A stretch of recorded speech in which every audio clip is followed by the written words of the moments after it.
better. This episode and all of our episodes are powered by Greg Fay Insurance. If you don't have insurance with Greg Fay, what are you even doing? Come on, let's get on it. Greg, tell everybody about who our guest is this week. Oh, what a pleasure. What a pleasure. I've watched Charlie in leadership for 25 years at Southbrook. He's the lead pastor of Southbrook Christian Church in Miamisburg, where he has served since 1992. Over more than 3 decades, he's helped lead Southbrook through growth, change, community impact, building initiatives, ministry experiences, and major cultural moments while keeping the church focused on connecting people to Christ, not religion. Charlie is not only a pastor, he's a teacher, he's a mentor, communicator, and organizational leader. Those who have watched him closely have seen a leader who has grown through the weight of ministry, health challenges, personal growth, organizational wins and disappointments, and a renewed gospel conviction in what may be the strongest season of his preaching and leadership term. Welcome, Charlie McMahan. So happy to have you, sir. Thank you. Thank you, Greg. Thanks, Tony. And can you write my biography? I mean, that was I'm talking about the book. Stacy made me cut out a couple things there, Charlie. This had to make it through the Stacy edit and the Tony edit, and she made me take some stuff out. So Tony, take it away, brother. You know, Charlie, you've been leading a movement, which is what I think a lot of business owners strive to do. Is it's not just about bringing people in, but it's about moving people forward. And you do that on Sunday morning, but you also do that, through the week and all of the things that come with that. And the question I wanted to start with is a question about the burden of leadership. Doing this for as long as you have, what's the unseen burden and weight of leading a movement like Southbrook? Loss. What I didn't factor in is I'm going to be 65 soon and 35 years doing this. I didn't quantify the effect of loss, just the amount of relationships you lose. It's way beyond people dying. We've had a young church, so I actually haven't lost a lot of people through death. But just the amount. I was telling someone, when I'm down, I tend to, like most people, see my day through that lens. And last week I was just having a bad day, and everywhere I go around town, I see loss. I see that relationship I lost. And when you're a pastor, especially, you see it as a family. I wish I didn't, but to do it, you have to see it as a family. So when someone that you love is no longer part of the family, it's like one of your kids not coming to Sunday dinner. And it hits you like that. And so I literally have thousands of those. I don't know what that says about me. I'm good at attracting people, but once they get to know me, I wasn't that so hot, But I think that's the thing that I didn't see. And I'm one of those people. I'm living my dream. This is what I dreamed of doing in college, was taking a church in its infancy and just growing up with it. And there's things about all dreams that you don't factor in, right? And that's one of them for me. Leading while grieving is probably related to that, which is leading and living. is to grieve. And wow, what a downer way to start. But it's good, though. I think a lot of business leaders can relate, right? Yeah, I didn't factor it in. How do you lead while grieving? Because that's most of life. And it's the number one thing we Americans are bad at, is grieving. And your leader, you skim, right? You're at a high pace. You start skimming because you just don't have time to deal with stuff. And so that's been the thing that it's catching me off guard here in my in my 60s. But it also makes you better, correct? I mean, because you live out of my power is made perfect in your weakness, right? The Lord said. So, great question. Great question. Wouldn't we all think that living our dream would mean hip, hip, hooray? It's just been awesome. I asked my mentor. It's ironic that you say that, and kind of makes me not want to segue directly to where I wanted to, but I've had the opportunity after 25 years to talk to a lot of people. And it's ironic that you say that, because one of the things that I think everybody loves about you is that you wear the ministry heavy and you're authentic. And that has to, that those two things have to bump into each other sometimes, being authentic and wearing it heavy. But here, we'll pick it up a little bit. We'll dig out of the here. And there's nowhere to go but up after my answer, guys. I've watched you in leadership, and one thing is Southbrook is not afraid to try new things.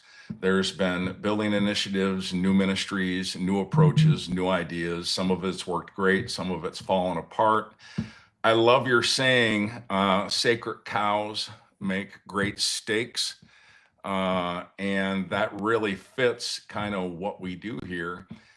You've done a good job keeping the main thing amidst all of that change. How have you been able to kind of stay focused with all of that? It's theology. I really do believe that Jesus came to fulfill the requirements of religion and move to something more. And that's why I have felt that my 60s would be my most fruitful period of personal life. And then if the Lord gives it 70s even is what I hope. But it's because I really do believe that when I'm up there preaching about, I know you all have religious baggage, move on from that, because that's the scaffolding. The house is here. He wants you to move in. He's the living temple. And you have to believe in your mission. You cannot, it cannot be, hey, I think I want to cut and paste somebody else's mission. I like what they're doing. It has to be to the core of my being. I believe it. And that mission is getting deeper into me every year. It is not fading at all. My body's fading. I'm not as energetic as I used to be. Don't have as much the capacity to do as much. But man, that good news is deeper into me than ever. I think to lead anything, you have to just believe it to your bones. Because when you do fail, and I'm nervous with not failing, I think one of the things I'm most proud of is how much we failed at Southbrook. Like oops, we're not going to do that again. Remember Dark Helmet in Spaceballs? Don't ever play that again. I mean, we've had many don't ever play that again moments, and I like that. I'm really comfortable with failure. I'm not comfortable with not doing things that don't fail. Okay. Because that means you're not trying anything, and the church is so, we recycle stuff, and I'm so about new stuff. Just try stuff that's new. Do it because people aren't doing it. Howard Schultz said, people don't buy similarities, they buy differences. So I get nervous when we're just doing music that everybody else does, because it's, Yeah, it makes sense. I think one of the interesting things about that concept is the idea of like knowing when to pivot and when not. And like, it's not like there's been a season of tremendous decline right outside of 2020 for all of us, but like the idea of like knowing when to pivot when there's nothing really on fire. There might be some smoke in the background. How do you discern, as the chief visionary and kind of the person who's going to push the team, how do you discern when you're like, nope, we're never doing that again, or we're going to pivot here? What are the kind of the framework that you use to make good decisions on when it's time to shift? So I always have the bell curve in my mind, and I'm always living 5 years out. I'm always assuming Max Dupree was right. The first task of leadership is to serve. The last task is to say thank you, and the middle task is to intercept entropy. You always assume everything is in a state of entropy, and if you do nothing, it is going to deteriorate. And I think before COVID hit, I knew we were a dying church. we were dying. Staff would go, "We're not dying church." Yeah, we are. We keep going the way we're going. COVID was a real blessing to us, as much as it was hellacious. I didn't sign up for this. Restarting a church. I didn't sign up for this at my age. And it went out, um, put a new modality around it, put a new method around it, because we've been guilty of killing things too soon, I think. But there have been times where we've killed things too soon because, well, yeah, that's not worth the investment. It's not getting the return. Well, Greg, you remember when at COVID, we'd had 7 years where Saturday night services weren't growing. Well, you do church, Tone, you know this. That's the highest investment is Saturday night. You haven't lived until you've tried to get children's ministry volunteers in the summer on Saturday night. Caesar's Creek is calling. Okay. And so you go, and and a lot of people had trouble with that. Like we had people that quit the church and they went to another church that doesn't have Saturday night service, by the way. But because they were so mad about it. But I would ask them, how many of you in business would take your highest cost product that is your lowest return and keep doing it? And so what we didn't know is, by doing that, we could hire people. Like, if you're under 35, you're not going to work in a church that has a Saturday night service. You're not going to do it. You're probably not going to work at a church, but you're not going to work at a church that has a Saturday night service. So it was very prescient, I'd say, by the Lord's leading, that we did that. We had, Greg, we had 1,000 people on Saturday night. Why would you quit that? High investment, low return. And most of the people that were coming were already church people. Because unchurched people, we did that originally in 98 because we didn't have any room. We didn't really expect to be a lot of church people who would start coming on Saturday night. We just had to have the room. And around 2020, people stopped coming to church for the most part. You weren't going to get people on Saturday night for sure. So I'm sorry for the long answer, but that was an example of, it's easy to change things when things break down. That's usually too late. You gotta see it. This is entropying, this bell curve. We're heading down the other side of the bell curve, and we had been for 7 years. That to me is, it's too late, but fortunately it wasn't. So we're back to pre-COVID numbers, 2 years ago, even without Saturday night. Well, you answered the one question that Stacy had, so I'm going to move on. She wondered why I know, it was hard. I mean, I lost friendships over that. You just, it's a tough decision, but you got to constantly think of the long term. You just got to think of the long term. Well, leadership has everything to do with communication. And I would say that I'm partly in awe of this, but I'm partly jealous of your ability to retain, whether it's memorization or just retain your ability to take. I remember seeing you recite all of Romans 8 on church before. I love Lockridge's That's My King. And I've heard you recite that. But there's a difference between just having information like you have and being able to put it into truth, being able to put it into the message that you're teaching, or catalyze in a team. How have you been able to take the blessing of retention and kind of effectively still be able to communicate? Because I would say that's one of your greatest skills right there. And it's really different than someone who's just memorizing stuff. It's built in. It's core. You talked about core beliefs versus public and personal beliefs. That's a core belief right there, the things that you say, and they come out very well in communication with the staff and the leadership of the staff. How are you able to continuously use that to keep them on the main thing, being the main thing? I know you guys had Ryan on a few weeks ago. We have talked about this a lot, and I think I'm really preaching to the choir talking to you two about this, but there is just nothing that replaces curiosity. Mm, Always being a learner. I think it's why I love Ryan Hawk's show so much is there's no leader who doesn't learn all the time.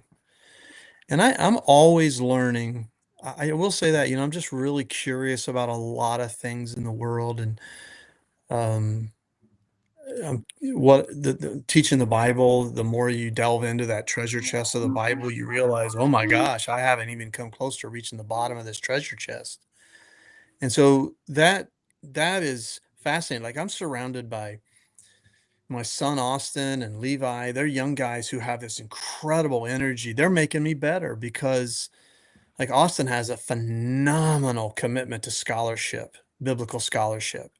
And I'm growing. We have so many discussions about Calvinism and Reformed theology, and and it's just like, wow, here I am at 65 almost, and I'm just still. I feel sometimes like a seminary graduate, and that's really cool because I mean, you guys know it's easy to just say, I want to put it on cruise, and being in a place like this that's always changing and challenging, and you're intercepting entropy, but it's got a lot of younger, qualified people. Boy, there's you know, you, you'll get run over really fast. And I remember my mentor telling me one time, the young guys on staff make me want to preach next Sunday, and that's what our guys do. They make like I hear them preach, and I go, and I want to preach now, and that's the sign of great preaching is that, and that's one of the things is I'm just man, I'm still learning, I'm still growing. I hope my body holds up because it doesn't handle things as well, because if it does, I think you heard me mention in church a while back. I mean, I got reconnected with Chuck Swindoll, and he's 91, and he's not doing what he did, but he's still communicating. Do I expect to be at Southbrook when I'm 91? Absolutely not. But if man, I want to preach the gospel the rest of my life mm, because I can't wait to see how deep it is into me 10 years from now, if the Lord gives me that. So that goes into all that. Plus, I have this wide variety of, as you know, interests that, I can quote movies and I'm, the Lord's able to, it's that, uh, you know, ability, it's just some ability to coalesce these seemingly disparate entities and bring them together, you know, and I can do that, and I think it creates this catalytic energy. That's probably the one thing I'm good at is I can quote from Spaceballs and Romans 8 in the same sermon. Okay, okay. Where does Romans 8 and Spaceballs intersect? I can show you how they intersect. So, that's fun. That is just fun to do. I'm just thankful I'm at a church like Southbrook. Tone, you know this. There's some churches that would not allow you to be yourself. That would not let some nutball like me be myself. And I'm able to be that here. It's just an incredible blessing. Yeah. Great question though, Greg, because it's fun. mm. I can tell. One of the things that's interesting about where you are, and you mentioned some of the young guys on your team, is that you're kind of in this season where your role on the team is changing. Your ability Yeah. to do certain things. I see you on social media doing goofy stuff from time to time, and then I also Yeah. you're still Yeah. very much the face with the place. And I know that that's something that is also an area that you're leaning into and working on. What advice would you go back and give your younger self about hiring young guys on your team and that part of leadership, the personnel development part of leadership? What would you like to learn if you could go back and like make some Hmm. changes, or even just advice for a young leader who's building up his or her staff? Like, what would you tell them are some of the keys that you've learned the hard It's a way? great question, Tony. One is I tried to be so, diverse, hire people different than you. I wouldn't do that again. Hire people you like to be around Hmm. because you'll invest in them without trying. Mm, And I mean, I hired so many people, but I was the catalyst behind that I just didn't like very much. And it's hard to invest in people you don't like. And now, I mean, we have to be like, I gave up my small group of 20 years because I kept having my mentor tell me, you've got to start investing in young pastors. You've got to start doing it. So I was like, I got to give something up to do this. And now I'm spending time with our 3 student pastors, just investing in them. And I just like them, you know, AJ and Kevin Miners. You probably know Kevin, played for Brooke at Centerville. Josiah Barkley. We go to, I set aside time for them. Once a week, I spend it with our teachers, our young teachers like Levi and Austin, and we have lunch together. And I just like being with them. And I wouldn't do it again and we hired some people that were really good, but whew, it was tough for me to relate to them. It was just tough. And, sometimes that's on an interest level. Sometimes that's on a toughness level. You're not going to invest in wusses if you have mental toughness as one of your mantras and one of your values. And you're just not going to respect people that aren't mentally tough. And so you won't invest in them. And there's some guys that sometimes I just got, I don't have anything for you. I just don't have anything for you because you're just not willing to do the hard stuff. You're just not willing to do the hard stuff. You're taking the path of least resistance, and that's cheating yourself and others. And so don't worry too much. I realize gift wise we need to have people that are different than us, but don't make this too complicated. Hire people you like to be around and you respect. And yeah, that's a big one. That's a great question because that is a major. I would do that differently. And especially when you're tired. I made some really bad hires. I'm in the Hall of Fame of bad hires because I was tired and okay, you're not an axe murderer. We'll hire you. You know, and you are really vulnerable to making bad hires when you're tired and stretched. Amen. Yeah, yeah. I want to talk Names about withheld. I want to talk about a passion of yours that everybody you had to have received a ton of pushback about. It's Players Box, and from someone that used to teach in the youth ministry back when it was Harvest Land, and I know it's Southbrook Kids. It seemed when it started to evolve, it seemed to me like the perfect solution on how to do youth ministry because even though all the leaders that I've seen there, I felt like we did it the best that we could. There was still something missing. And then Players Box came along. And I know that you have some personal investment with Players Mhm. Box. And how were you able to take something that was so, in my opinion, 180 from the norm and spin it into something that now probably has one of the biggest outreach impacts that Mhm. Southbrook has. And I know that there's personal experience that built into it, there's personal pain, but you just saw something. And I know you've always wanted to have a gym at Southbrook because I remember the first building campaign when we bought Yeah. FDR, we were going to have a gymnasium out there, and Eric Fleming and I would talk about it all the time. Man, we're going to be able to come there and play basketball in the morning. But Hey, Greg, we'd have done it for us. We'd have done this 25 years ago. It's not for us, is it? Dang it. no, sir. But how have you been able to take something that you had so much personally invested that I have to believe there was so much initial pushback to power through to see it to where it's impacting now?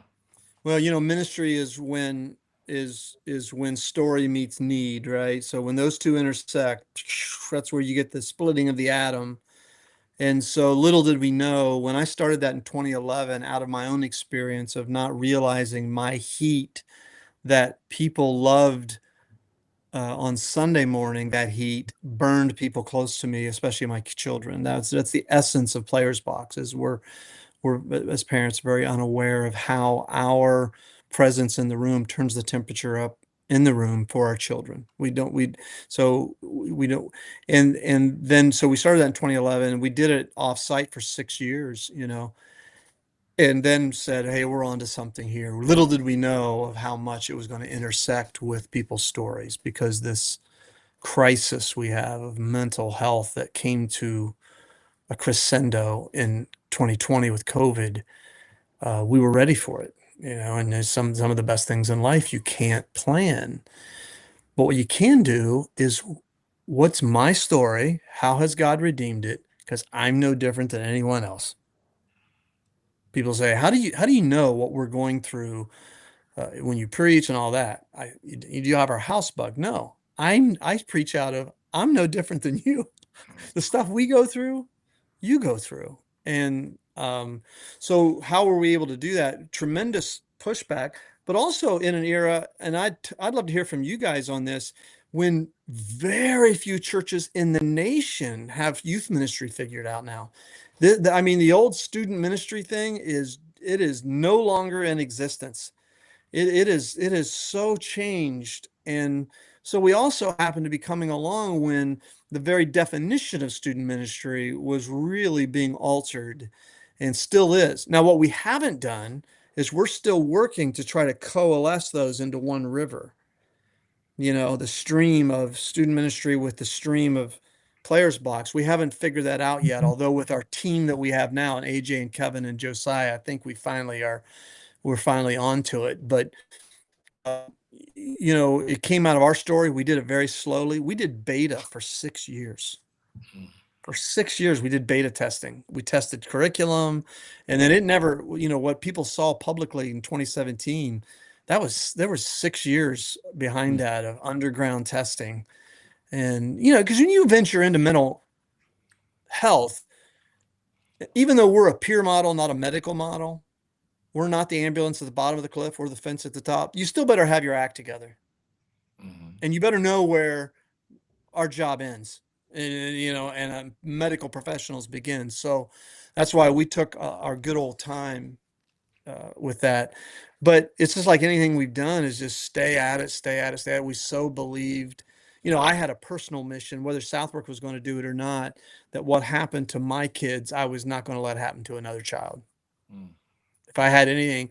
So that's where the curriculum came from. I wrote out of what happened to our kids. And that's where personality type, learning style, ability level, yes factor, they all came out of, these are the things that happened to our kids. And I'll bet they're no different than any other kid that needs to hear who they are and whose they are. And I know you guys are really familiar with it. So I'd be interested in hearing how, I've talked to both of you about it and how it's impacted you, because I could go back, do it again. I would do players box full time. I would do student ministry full time.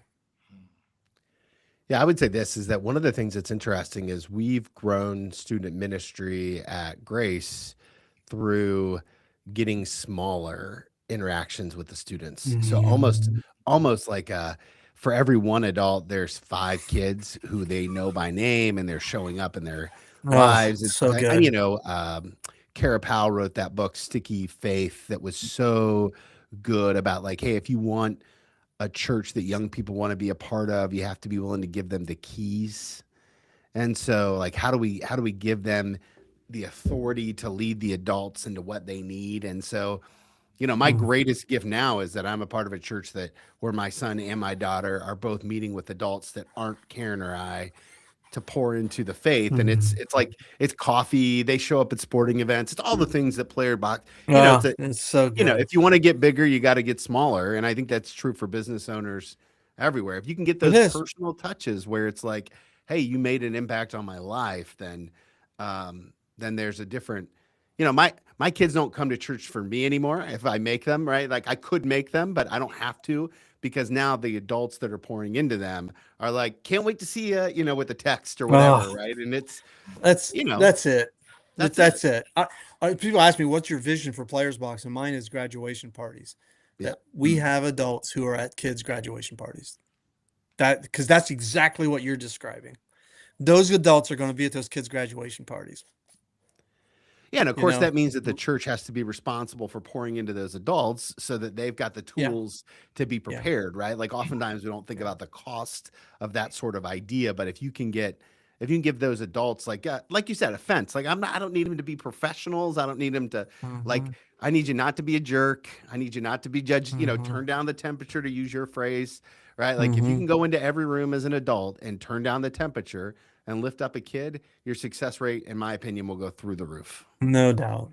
No doubt. It's exciting to hear that because any student ministry that's doing well is getting smaller. That is, you hit the nail on the head.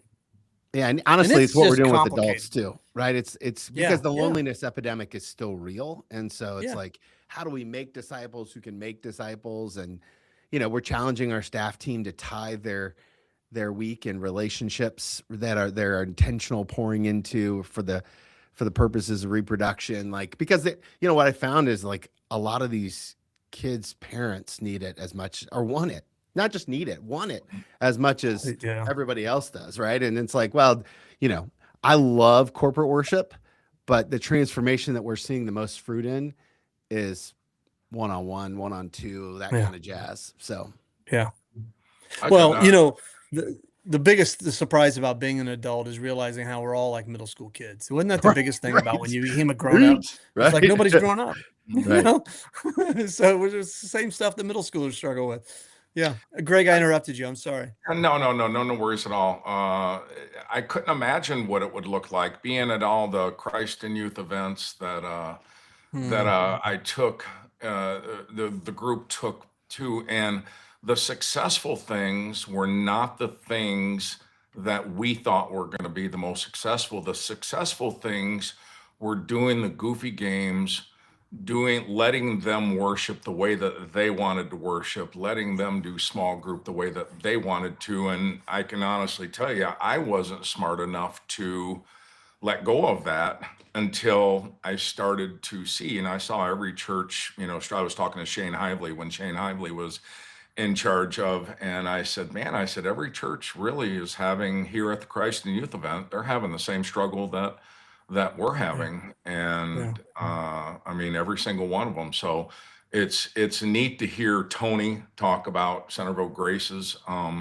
success with it. And it's been neat to be a spectator in the players box and see it was so Mm. desperately needed.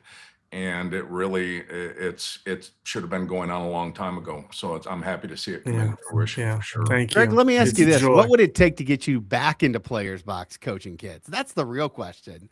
Like Oh, I you're asked you're a that. busy entrepreneur, you're doing a lot of things. What would it take to get He's made, I tell you what, he's a poster child for the type of leader you want for that yeah, too. it's exactly what I was just thinking. I was Yeah. like, man, we got to get him in Let's there. let's lay let's get some good old pastoral guilt and lay it on Greg Well, Fay. Stacy and I have talked Okay. about it, as far as that. I mean, we started talking about a succession plan in our insurance agency, and she's like, all right, a little bit more breaks on that plan right there, because I know that you always need to be busy, but now it's nice to be in a position to be able to carve out the time that I want to carve out to, whether it's I've fallen in love with Chris Horlacher and Shoes for Shoeless. Oh, that's wonderful. I was telling a volunteer that was there last week, I said, is this first event that you've ever been to? And he said, yeah. And I said, man, you want to stick close to this ministry right here because it's a plug and play.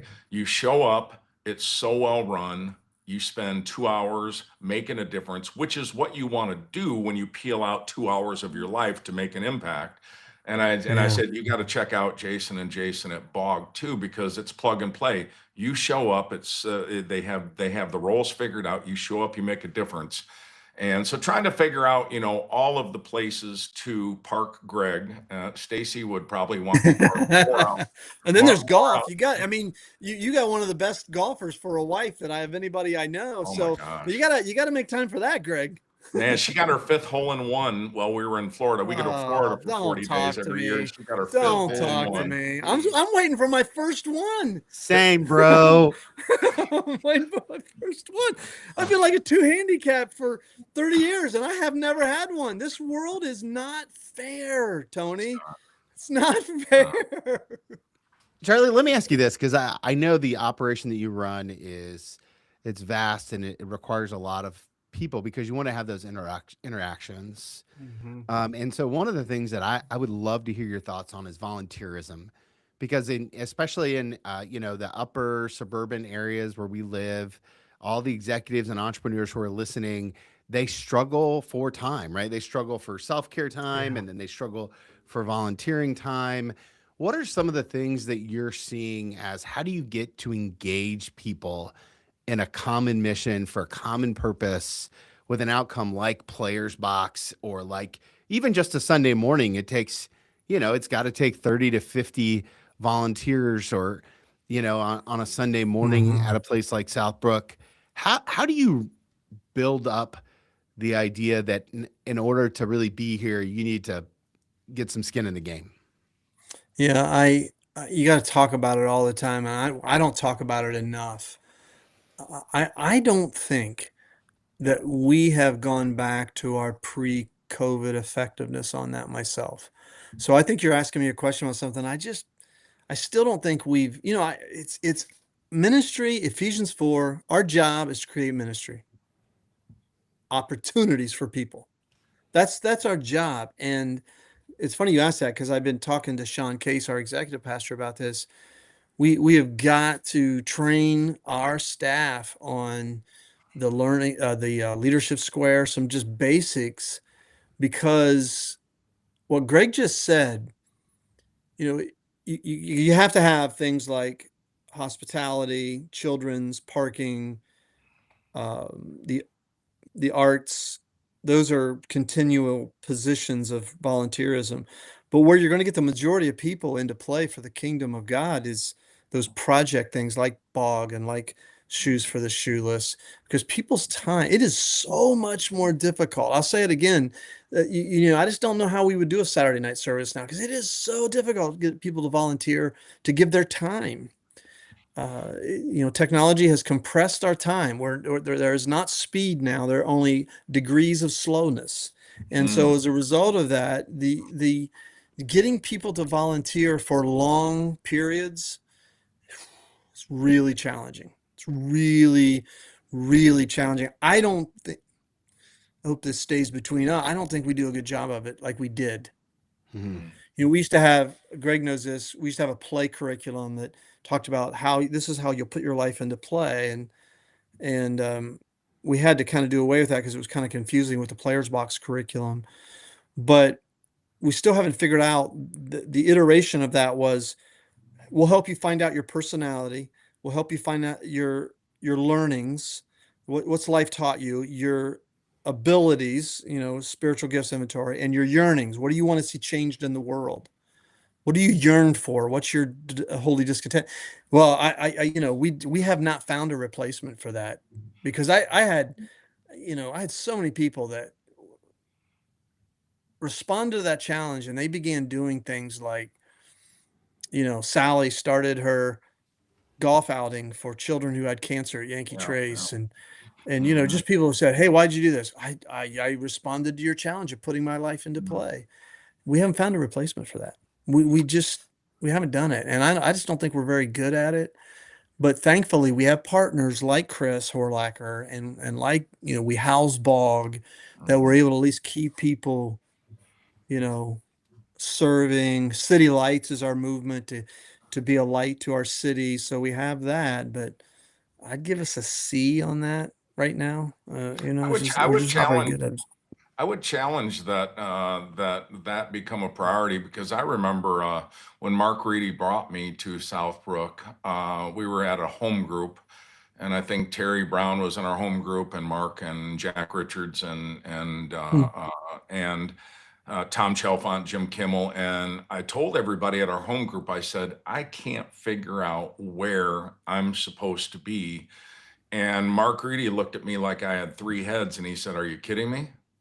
He said, let's look at what you do. You've coached your boys through, at that time, probably 2 years of football, probably 2 or 3 years of basketball, participated in baseball. He said, at this point, I had just started getting involved when Kathy Mhm. Glisty yanked me into Harvest Land and said, you've got a loud voice. You're going to be just fine here. We need you. and and he said You he scare the said kids, Greg Faye. You're big and uh, loud. but he said those are all the things that God built you for, and I stopped looking. He applied play before he taught play, Charlie. He applied Yeah, play yeah. before you taught play, and I immediately knew, all right, Harvest Land's where it's at, and that was it. So I would Yeah, that's why we started City Lights. Is the funny thing is you you don't have enough jobs if people are just going to do in church ministry. It's got to be out of church, kingdom ministry. And oh my gosh, you hit the nail on the head. We need to retell your story on that, because that's the cool thing about play was it got people thinking instead of, hey, I got this idea for the church to do. And we would go, okay, we'll help you do that. yeah. We'll help you do that idea. We'll help you be a better coach, Greg. We're going to put you Mm. through the players box curriculum, and now you're going to be a better coach of those kids. And I don't know, we just, it was that we, the tyranny of the urgent is killing us on that long-term structural build of a modality that trains people, equips people, envisions people putting their life into play. So great question, Tone. You know, yeah, it keeps me awake at nights. Now, before Tony asks you the hardest question, I want to ask one last thing, and I'm going to build in Ryan. I've stole this from Ryan Hawk ever since, and I still don't remember. He told me on the podcast who he stole the idea from, and I'm going to give you some artistic liberty here. You can use personal or you can use professional with the church, but if we gifted you a bottle of champagne, and I know you don't drink alcohol, but just for a celebratory gift, and you are going to pop it a year from now just to celebrate something, what is Charlie McMahan / Southbrook / any place that you want to speak on? What are you going to be celebrating a year from now? Uh,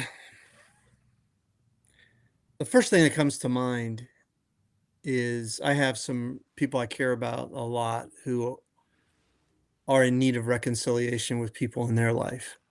And I said this yesterday, we could raise the dead, and that would not be as big a win as reconciliation. That is the kingdom we are part of. We are a part of a kingdom. We have been given a ministry of reconciliation. So the biggest wins in my life is hear this person. I'm a lot like you guys. There have been people that are like, and back in my less mature days, I don't have time to work on this relationship. And you cut your losses and move on. And I have people in my life right now, one man in particular, Dave Scharf, that is like a brother. And he started Cancer Hope. Mm. And Dave and I, a number of years ago, were at severe conflict. And because of Christ, we said, we're not going to just cut our losses and move on. And I experienced that. That was 15 years ago. Oh my gosh, the biggest win in the kingdom, the reason to uncork a bottle of champagne is whenever two become one. Mm. And, so I have some people in my life right now that are at severe odds. And I hope that a year from now, there is authentic community. They've gone through the tunnel of chaos and they've gotten to authentic community. And because there's just nothing better. That's why the gospel is the hope of Gaza. It's the hope of Iran. It's the hope of Mm. the marriage in the house next door to you. It's the hope because it gives us the power to reconcile. And that's why I believe the gospel is going to save America. It's our only hope. Politics can't fix what politics didn't break. Division is not our problem. Political division is not our problem. It's the symptom of our problem. So that would be it, probably. Reconciling with Dave Sharp was a solid thing to do because you don't get much cooler than that cat right there. No, you don't. I mean, it's just like, I had a dream to be at one place for years. And the joy of the two people I'm talking to right now and the relative levels of how we know each other. And it's just that's the blessing. I mean, it's just so rich. It is so rich being in one place. And, what Dave and I have walked through together, cancer and the near death of my son, and but then most of all, conflict where we disagreed and just by grace fighting. And now I have this guy that I want him next to me in a battle. Yeah. Oh yeah. Oh yeah. So Yeah. good. So good. All right, Charlie, the hardest question that we ask everybody every single week, it's the same one. And it's we know that this podcast only exists by referrals. And so we're kind of curious, like, who are one or two business owners in the area that instantly come to mind that we need to have on the podcast? If I brought it out to leaders. Sure, The absolutely. first one is I think you've already had him, but it wouldn't be bad to have him again, is Brooke Cups. We Love have Brooke. not had him, and I've texted him.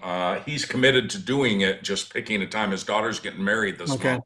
So I'm yeah, doing the wedding, so I'm doing that wedding. The program is a basketball lineup. It is the most beautiful wedding program I've ever seen in my life. It's amazing. It's beautiful. If I could show you a picture, I would. So Brooke would be one. And I know Ryan could go on and on, but Brooke has the best combination of toughness and tenderness at a high quotient level of anybody I know. What really makes a leader is a balance of truth and grace, toughness and tenderness. And he's the first one that comes to mind. And I think, and you may have had him again. I don't know if you had Scott McGowan on. No, we're working on it. Got to connect us there. Yeah, so I can help there. But Scott just recently retired from McGowan Brabender. He started a new business that is really just about his story of as a business leader, recovery. But it's an agency model to help people get the mental health that they need. But One Morning is the name of it, and Scott is dynamic. He is without Jesus, he would be a Donald Trump type person, and I don't mean that pejoratively. I just mean like amping up, but balanced with the grace of God. He is just he's a really impactful cat, and he'll be a dynamic interview. So yeah, those two. Awesome. Yeah, those two. Charlie, that sure. was so good. You helped a lot of leaders today, which we, Greg and I are good. super passionate about. We're thankful for you. We'll be sure to make sure we put a link to Southbrook and Players Box in the show notes. And as always, do us a favor, hit that subscribe button on YouTube if you're listening or watching. And hey, support the local businesses because they are the backbone of our community. And as the businesses get better, we all get better. So thanks so Amen. much. Thank you guys. Thank you for what you're doing, guys. You two are high impact people, man. I'm thankful